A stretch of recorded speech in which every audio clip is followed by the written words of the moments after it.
사무엘하 7장 1절부터 16절까지의 말씀을 봉독하겠습니다. 여호와께서 주위의 모든 원수를 무찌르사 왕으로 궁에 평안히 살게 하신 때에 왕이 선지자 나단에게 이르되 볼지어다 나는 백향목 궁에 살거늘 하나님의 궤는 휘장 가운데에 있도다. 나단이 왕께 아뢰되 여호와께서 왕과 함께 계시니 마음에 있는 모든 것을 행하소서 하니라. 그 밤에 여호와의 말씀이 나단에게 임하여 이르시되 가서 내 종 다윗에게 이르기를 여호와께서 이와 같이 말씀하시되 내가 나를 위하여 내가 살 집을 건축하겠느냐. 내가 이스라엘 자손을 애굽에서 인도하여 내던 날부터 오늘까지 집에 살지 아니하고 장막과 성막 안에서 다녔나니 이스라엘 자손과 더불어 다니는 모든 곳에서 내가 내 백성 이스라엘을 먹이라고 명령한 이스라엘 어느 지파들 가운데 하나에게 내가 말하기를 너희가 어찌하여 나를 위하여 백향목 집을 건축하지 아니하였느냐고 말하였느냐. 그러므로 이제 내 종 다윗에게 이와 같이 말하라. 만군의 여호와께서 이와 같이 말씀하시기를 내가 너를 목장 곧 양을 따르는 데에서 데려다가 내 백성 이스라엘의 주권자로 삼고 내가 가는 모든 곳에서 내가 너와 함께 있어 내 모든 원수를 내 앞에서 멸하였은즉 땅에서 위대한 자들의 이름같이 내 이름을 위대하게 만들어 주리라. 내가 또 내 백성 이스라엘을 위하여 한 곳을 정하여 그를 심고 그를 거주하게 하고 다시 옮기지 못하게 하며 악한 종류로 전과 같이 그들을 해하지 못하게 하여 전에 내가 사사에게 명령하여 내 백성 이스라엘을 다스리던 때와 같지 아니하게 하고 너를 모든 원수에게서 벗어나 편히 쉬게 하리라. 여호와가 또 내게 이르노니 여호와가 너를 위하여 집을 짓고 내 수완이 차서 내 조상들과 함께 누울 때에 내가 내 몸에서 날 내 씨를 내 뒤에 세워 그의 나라를 견고하게 하리라. 그는 내 이름을 위하여 집을 건축할 것이요 나는 그의 나라 왕위를 영원히 견고하게 하리라. 나는 그에게 아버지가 되고 그는 내게 아들이 되리니 그가 만일 죄를 범하면 내가 사람의 매와 인생의 채찍으로 징계하려니와 내가 내 앞에서 물러나게 한 사울에게서 내 은총을 빼앗은 것처럼 그에게서 빼앗지는 아니하리라. 내 집과 내 나라가 내 앞에서 영원히 보존되고 내 왕위가 영원히 견고하리라 하셨다 하라. 오늘 본문에 보시듯이 다윗은 이제 그 나라를 튼튼하게 했고 정치적 사회적으로 이스라엘을 안정 궤도에 올려놓았습니다. 그리고 주변 국가들 속에서도 이제 이스라엘의 입지를 튼튼하게 해서 1절에서 보듯이 여호와께서 주의 모든 원수를 무찌르사 왕으로 궁에 편안하게 살게 하였다고 합니다. 그러자 이제 다윗이 이제 성전을 지어야겠다라는 생각을 가지게 되었다고 합니다. 그래서 그 뜻을 나단에게 얘기했더니 나단이 하나님께 아뢰고 나단을 통해서 하나님이 답을 주시는데 그 답이 이제 좀 우리가 생각해 볼 내용들을 갖고 있습니다. 답은 정확히 이겁니다. 언제 내 걱정하라고 했냐? 이겁니다. 내가 언제 이스라엘에 여태까지 있어 오는 동안에 너희 선조들에게 누구 보고 어느 지파 보고 왜 내 전을 짓지 않느냐라고 내가 얘기한 적이 있느냐? 그리고 한 걸음 더 나가서 너희가 나를 위해서 걱정할 것이 아니라 언제나 내가 너희를 걱정하고 너희의 필요를 채우는 유일한 주인이지 너희가 무엇으로 나를 내 필요를 채우며 나를 위해서 뭘 할 수 있단 말이냐 라는 답으로 나단을 통하여 주십니다. 그래서 오늘 8절 이하에 보는 바와 같이 내가 너를 불렀고 너를 세웠고 너를 이 자리에 오게 했고 앞으로도 그렇게 할 것이다. 내가 그렇게 했다. 네가 한 것 아니다. 이것은 우연히 여기까지 네가 온 것도 아니고 네 능력으로 온 것도 아니고 무슨 요행이나 다른 세상적인 이유가 아니고 전적으로 내 뜻과 내 의지와 내 능력에 의하여 여기까지 온 것이다. 그리고 앞으로도 그럴 것이라 라는 연장선상에서 이제 그 유명한 다윗 왕가의 영원함에 대한 약속을 주십니다.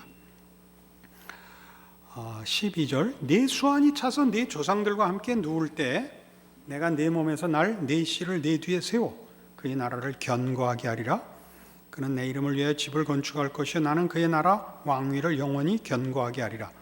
나는 그에게 아버지가 되어 그는 내게 아들이 되리니 그가 만일 죄를 범하면 내가 사람의 매와 인생의 채찍으로 징계하려니와 내가 네 앞에서 물러나게 한 사울에게서 내 은총을 빼앗은 것처럼 그에게서 빼앗지는 아니하리라 라는 은혜의 약속을 주십니다. 이 약속의 중요함은 이루 말할 수가 없습니다. 왜냐하면 이스라엘 백성에게 이때까지는 신명기에 두드러지게 나타나는 식의 약속을 했기 때문입니다. 그 약속은 여러분 잘 아시는 축복의 약속과 저주의 약속에 나온 대로 너희가 만일 나를 따르고 내 율례를 지키면 이라는 조건절이 붙는 약속이었습니다. 그래야면 너희가 나가도 복을 받고 들어와도 복을 받을 것이라. 만일 너희가 내 말을 듣지 않고 나를 외면하고 나를 버리면 나가도 저주를 받고 들어와도 저주를 받을 것이라. 이것이 하나님이 이스라엘 백성에게 준 약속이요, 그 복된 약속이지만 거기에 걸려있는 조건이었습니다. 그러나 바로 이 장면에서는 너희가 만일 실패할지라도에 해당하는 약속을 주는 것입니다. 그럼에도 불구하고 나는 너에게 한 약속을 지킬 것이며 은혜로 너와 네 후손을 승리토록 할 것이라 라는 약속을 줍니다. 우리는 신약을 시작하는 마태복음 1장에서 예수 그리스도에 대한 설명에 구약의 이 두 사람 인물이 나왔던 걸 기억합니다. 아브라함과 다윗의 자손 예수 그리스도의 세계라. 이렇게 신약이 시작을 하고 예수 그리스도가 소개되고 있습니다. 그래서 우리는 당연히 다윗을 위대한 자로 알고 있고 사실 위대한 점이 없지 않습니다만은 그 위대함을 바로 이 약속에 따라서 이해하지 못하니까 다윗의 개인적인 자격과 혹은 행위에서 찾으려고 하는 우를 범하게 됩니다. 다윗의 위대한 점은 다윗 자체의 능력과 자격이 있는 것이 아니라 이 약속 때문에 그는 위인이 되는 겁니다. 은혜의 약속. 이 약속은 그럼에도 불구하고 라는 이 약속은 메시아 사상의 원뿌리를 이루기 때문입니다. 메시아 사상이라는 건 뭐냐 하면 우리가 예수 믿고 구원 얻고 천국 간다 이렇게 아주 간단하게 그리고 가장 분명하게 기독교 신앙을 표현할 수 있는데 그때 말하는 천국은 하나님이 통치하는 나라요 눈물과 한숨과 죽음과 해함과 죄악이 없는 나라입니다. 근데 이 나라는 종종 메시아 왕국으로 예언되었고 실제로 메시아 왕국이기도 합니다. 이것이 그냥 다만 천국이 아니고 메시아 왕국이라고 얘기하는 것은 이 나라를 성립시키는 열쇠가 예수께 있기 때문인데 그 나라의 성립의 열쇠가 예수께 있다는 것은 그 나라가 다만 잘한 사람들이 상 받는 것이고 악인들이 벌 받는 그런 심판 구조에 의해서 허락되고 약속된 나라가 아니라 벌받아 마땅한 자들이 예수 안에 있는 은혜로 죄 씻음과 용서와 구원함을 입어 들어가는 나라라는 차원에서 메시아 왕국이라고 성경이 증언하곤 했었던 것입니다. 다만 천국, 조건과 환경과 보상으로서의 나라일 정도를 떠나서 은혜의 나라, 죄가 용서받아 들어갈 자격이 없는 사람들이 들어가는 나라라는 차원에서 메시아 왕국이라고 얘기를 하고 그 메시아 왕국을 잇게 하는 주인공된 메시아가 예수 그리스도인 겁니다. 그리고 예수 그리스도의 어떠하심은 바로 이 다윗에게 허락된 이 약속, 내 후손이 잘못을 한다 할지라도 내가 그를 징계하고 벌주고 할지언정 내 은총을 거두지는 아니하리라 라는 하나님의 은혜로우신 약속의 그 약속이 주어진 인물이기 때문에 다윗은 유명한 사람이 되어 있는 것입니다. 물론 성경은 조건절을 붙인 신앙을 요구하는 것도 하나님께서 우리에게 요구하시는 신앙의 분명한 한 질서입니다. 우리는 책임을 져야 하며 열심을 내야 하며 하나님께서 요구하신 명령에 순종해야 합니다. 그것은 변함없는 하나님의 요구이십니다. 그러나 동시에 그걸 지키는 것 이상의 약속도 허락받고 있는 것이 실제로 성경이 증언하는 신앙의 한 신비이며 우리 모든 기독교 신앙인들에게 허락된 약속입니다.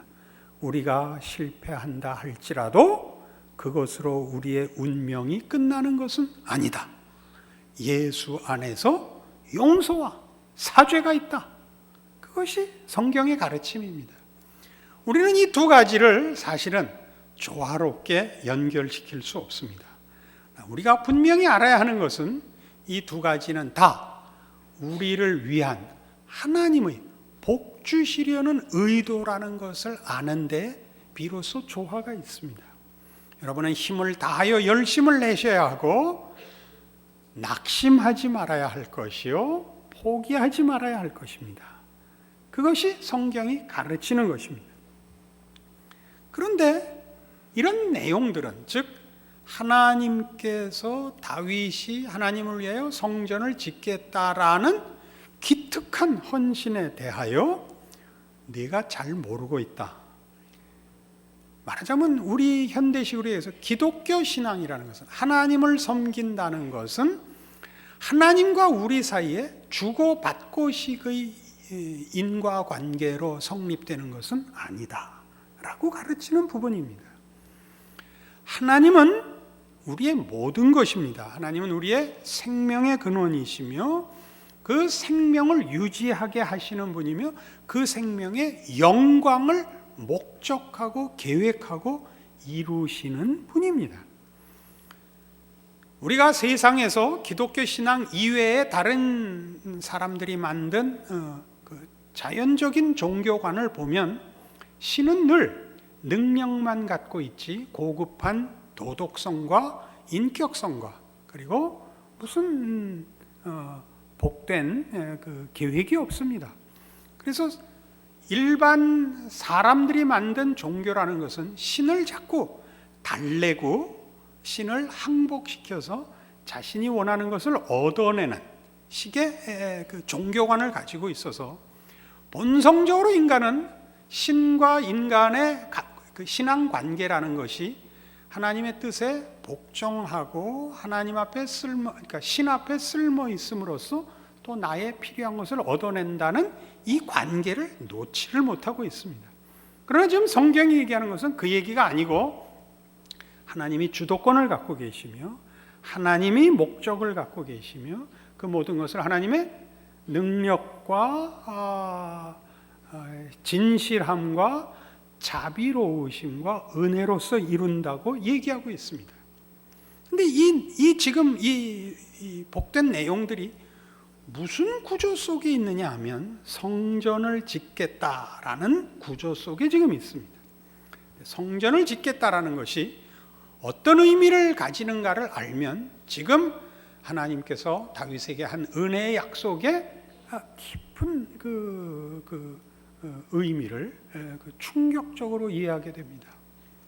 성전을 짓는다는 건 조금 전에 설명한 대로 다윗이 꼭 그런 의도를 갖고 있었으리라고 생각은 안 합니다만은 성전을 짓는다는 것은 하나님 쪽에서 보면 이 주권자이시고 아무런 장애도 도움도 방해도 받으실 수 없는 하나님이 어디에 묶이는 것을 의미합니다.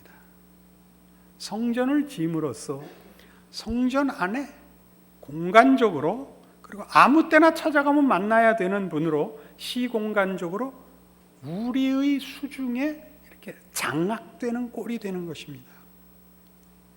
여기에 하나님께서 너희는 나를 위해 집을 지을 수 없다라는 그 선언의 이유를 확인하게 됩니다. 하나님은 자유로우신 분입니다. 하나님만이 질서를 만들어내고 가치를 만들어내고 옳은 것과 진리를, 생명을 만들어내는 창조주십니다. 그러나 우리는 본성적으로 이 신과 우리의 관계를, 그것이 신앙이라는 이름이든 헌신이라는 이름이든 무슨 신을 위한다는 명분으로든 어떤 것으로든 관계를 묶으려고 하고 있는 것입니다. 여기에 바로 성전을 짓는 문제에 어려운 점이 있습니다. 다윗이 하나님을 그 수중에 장악하려고 성전을 짓겠다고 하지는 않았을 것입니다. 다윗은 생각 없이 그저 단순한 진심으로 이 소원을 아뢰었을 것입니다. 그러나 사실 그건 문제가 되는 것이었습니다. 하나님을 시공간 속에 묻고 내 손에 장악하여 내 필요에 따라 이제 내가 하나님을 조종할 수 있는 문제가 되는 자리로 자신이 진심과 헌신을 가지고 한 이 소원이 연결된다고는 꿈도 꾸지 않고 있는 겁니다. 그래서 하나님이 거절하시고 하나님만이 우리의 모든 필요와 가치와 목적과 승리와 자랑을 주시는 분인 것을 선언하시고, 그리고 그것을 우리와 하나님이 주실 수 있지만 우리가 어떤 조건을 제시함으로써 서로 합하여 이루어내는 결과이기보다 하나님 홀로 만들어내실 수 있는 분임을 선언합니다. 그죠? 그리고 놀랍게 자신을 주십니다. 이게 13절입니다. 그는 내 이름을 위하여 집을 건축할 것이요 나는 그의 나라 왕위를 영원히 견고하게 하리라. 성전을 짓겠습니다. 너 그게 무슨 뜻인지 아냐? 이렇게 여태껏 얘기를 한 겁니다. 성전을 짓겠다고 네가 하는 게 무슨 뜻인지 아냐? 네가 나를 한 집에, 시공간 속에 가두어서 내가 필요할 때마다 찾아오면 내가 널 만나줘야 되고, 네가 문을 두드리면 문을 열어줘야 되고, 네가 불러내면 내가 나와야 되고, 그런단 말이냐? 그렇지 않다. 내가 필요하면 너의 필요를 위해 내가 너를 만나고, 내가 너를 찾고, 내가 네게 뭘 주고 내 작정을 너를 작정한 대로 인도하는 내가 하나님이니라. 그리고 그것을 네가 수긍하고 마음에 들면 비로소 이루어지는 절반의 그 내용의 합의가 아니라 내가 작정했기 때문에 내가 이루어낼 진실하고 전능한 하나님 나이기 때문에 가능하니라까지 한 거란 말이에요. 그리고 다시 그래 성전을 져라가 된다니까. 다시 그래 무슨 말인지 알겠지? 그런 차원에서 내가 너에게 나를 주노라가 된 거예요. 그래서 이 성전을 다시 허락하시고, 다윗이 의도하지 않았지만 성전을 짓겠다 속에 내포되어 있던 하나님을 수중에 장악하려는 이 의도는, 다윗이 의도했던 안 했던 그런 식의 의도는 하나님께서 기꺼이 당신을 주심으로써 허락됩니다. 그러나 그 허락은 우리의 수중에 당신을 주시는 것이 아니라 우리의 영혼과 심장에 주시는 것으로 달라집니다. 요한복음 15장으로 갑니다.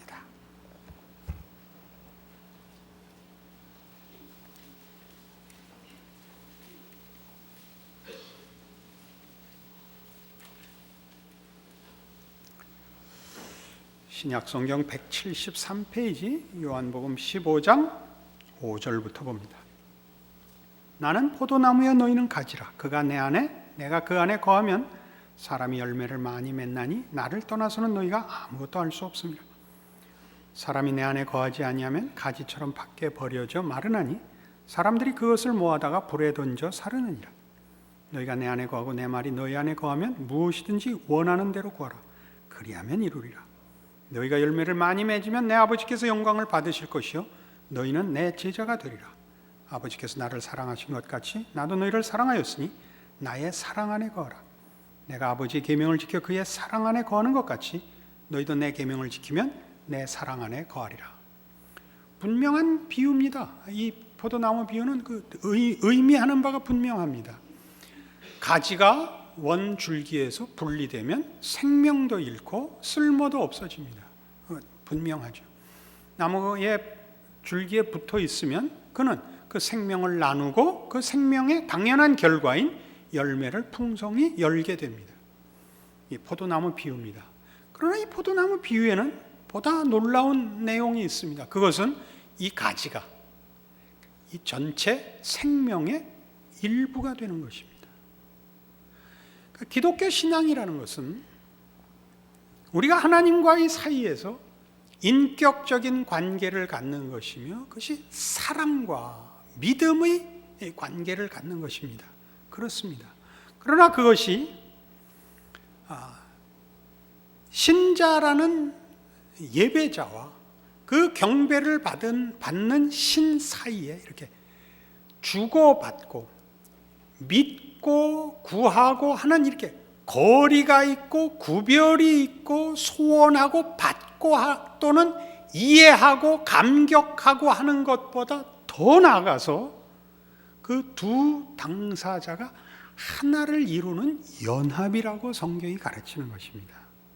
여기가 만만치 않습니다.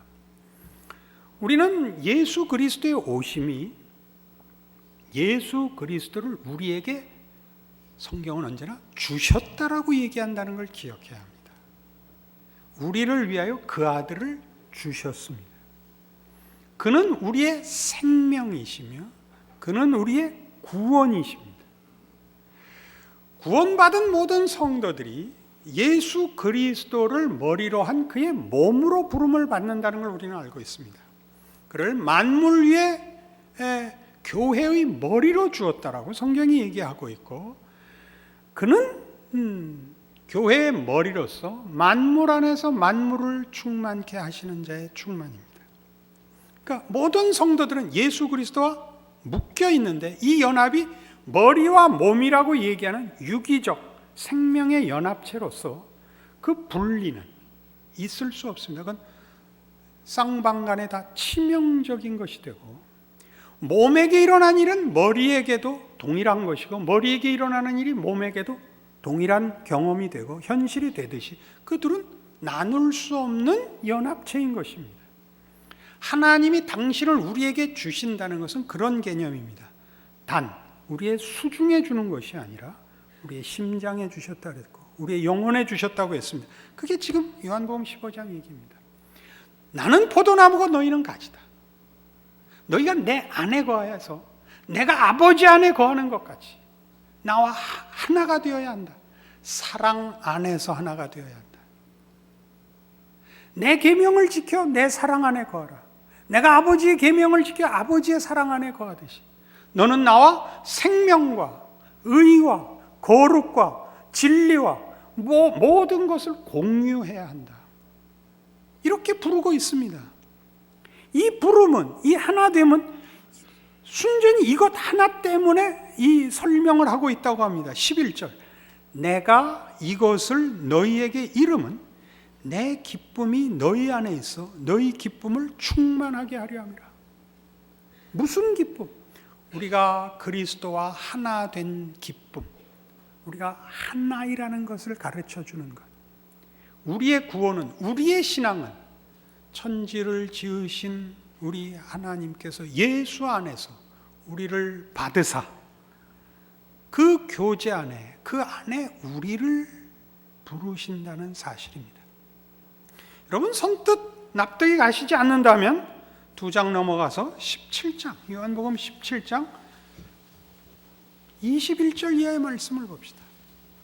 이 기독교 신앙의 신비는 여기에 있습니다.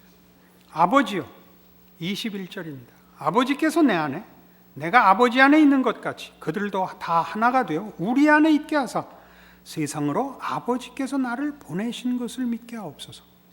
내게 주신 영광을 내가 그들에게 주었사오니 이는 우리가 하나가 된 것 같이 그들도 하나가 되게 하려 함이니이다. 곧 내가 그들 안에 있고 아버지께서 내 안에 계시오 그들로 온전함을 이루어 하나가 되게 하려 함은 아버지께서 나를 보내신 것과 또 나를 사랑하심 같이 그들도 사랑하신 것을 세상으로 알게 하려 함이로소이다. 예수님이 왜 왔다고요?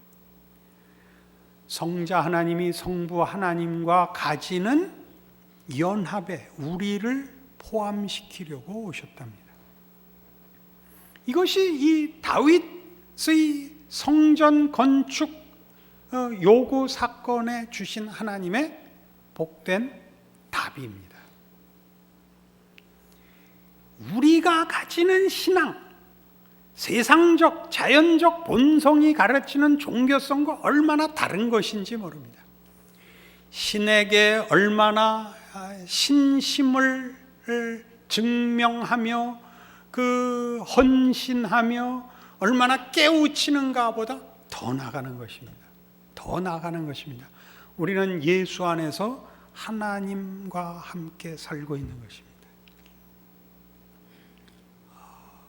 우리가 하나님의 말씀을 지킨다든가 하나님의 뜻을 배운다든가 하는 모든 것들은 그와 함께 살기 위해서 당연한 일들이 되는 것입니다. 그렇게 함으로써 더 가까워지는 것이 아니라 이미 그 안에 있는 자로서 자신의 자리를 더 크게 느끼고 더 깊이 느끼는 일만 남았을 것입니다. 신앙의 정도의 차이와 상관없이 모든 예수를 믿는 성도들은 예수 안에서 하나님 안에 있는 자들인 것입니다. 우리로서는 감히 선뜻 납득이 가지 않는 문제입니다. 바로 이런 이유 때문에 다윗은 위대한 인물이 되는 것입니다. 그가 위대해서가 아니라 그가 위대한 하나님의 약속을 받은 첫 사람이기 때문에 그렇습니다. 그가 남달라서가 아니라 그렇게 이제 모두에게 할 약속을 다윗에게 맨 처음 했기 때문에 우리는 다윗을 위대한 사람이라 부릅니다. 그의 위대함은 우리와 똑같다는 데 있습니다. 그러니까 여러분은 위대한 사람들입니다. 하나님의 사랑을 예수 안에서 소유하고 있는 자들이기 때문입니다. 대부분의 성도들의 잘못은 믿음이 없고 실력이 없는 것보다 바로 이 문제, 예수 안에 있는 하나님의 부르심과 기독교 신앙이 갖는 그 신앙 고백의 크기를 모르기 때문에 보통은 일어납니다. 여러분 자신을 점검해서 혹 점수가 부족해 보일지라도 다윗이랑 그저 옆에 같이 있는 줄 아셔야 되고